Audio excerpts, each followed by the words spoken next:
Assalamualaikum warahmatullahi wabarakatuh. Sebelumnya selamat selamat malam. Eh, Juga terima kasih telah menonton video presentasi kali ini. Dan video yang akan kami buat hari ini adalah mengenai perkembangan sistem distribusi pada sistem operasi.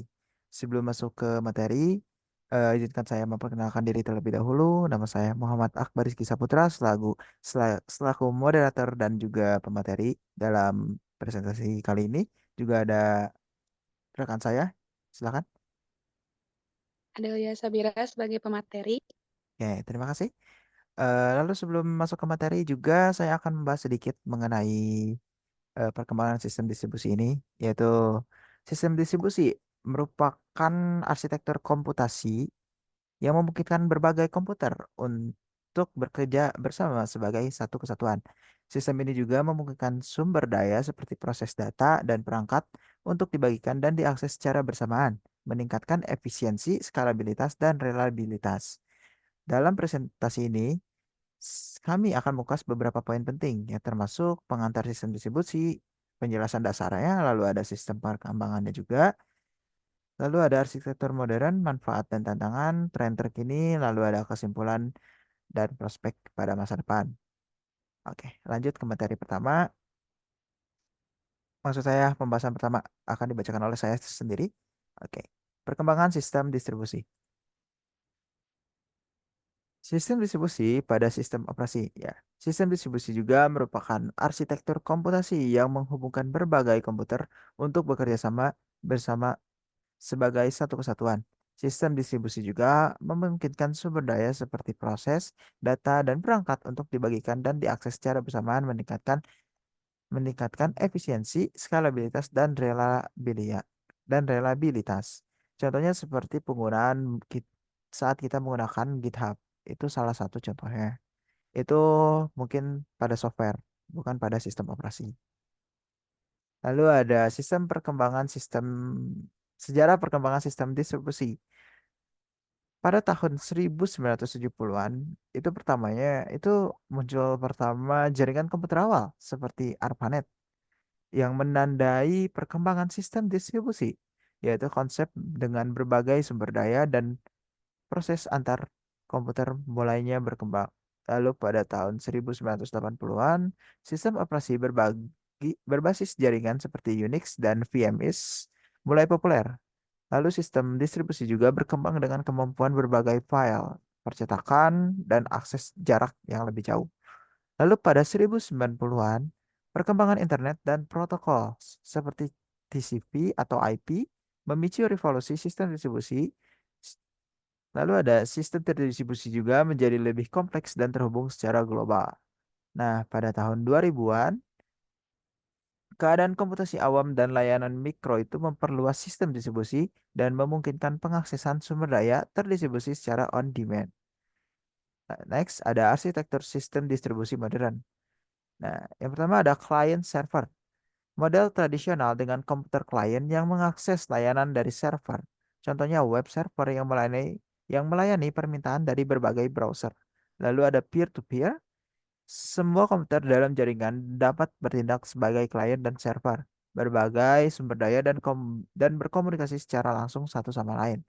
Yang ketiga ada awan terdistribusi, yaitu komputasi awan memungkinkan penggunaan sumber daya komputasi yang terdistribusi secara luas melalui internet dan juga memungkinkan skalabilitas dan fleksibilitas yang tinggi. Selanjutnya akan dibacakan oleh teman saya. Silakan. Hmm, Baik, di sini membahas tentang manfaat dan tantangan sistem distribusi. Yang pertama, meningkatkan kemampuan sistem untuk menangani beban kerja yang semakin besar dan menambahkan lebih banyak sumber daya. Yang kedua, sistem dapat terus beroperasi meskipun beberapa komponen mengalami kegagalan karena sumber daya terdistribusi.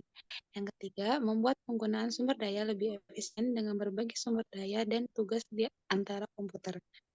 Yang keempat, mendesain dan mengelola sistem distribusi lebih kompleks karena keterlibatan banyak komponen yang saling berinteraksi. Lanjut,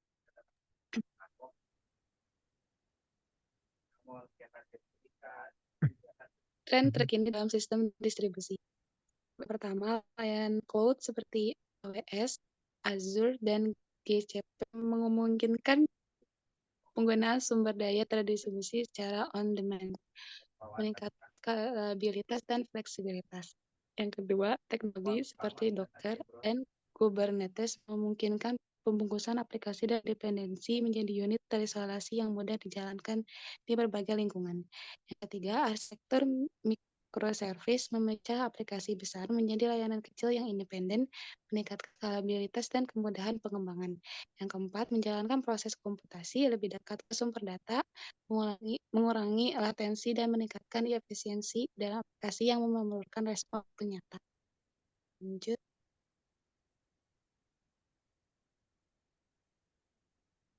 Dan di akhir, kesimpulan dan prospek ke depannya. Yang pertama, sistem distribusi terus berkembang untuk mencapai efisiensi yang lebih tinggi dengan menggunakan algoritma dan teknik optimasi yang canggih. Yang kedua, teknologi baru seperti komputasi kuantum dan blockchain diharapkan dalam memengaruhi pengembangan sistem distribusi di masa depan.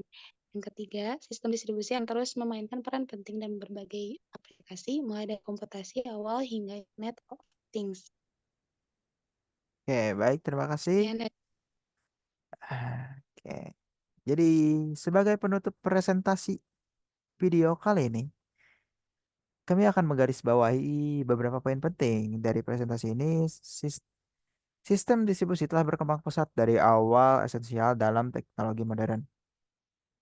Dengan kemampuan untuk meningkatkan efisiensi, skalabilitas, dan ketahanan sistem, sistem distribusi akan terus menjadi fondasi utama dalam berbagai aplikasi teknologi, mulai dari komputasi awan hingga Internet of the Things, seperti yang tadi teman saya sampaikan.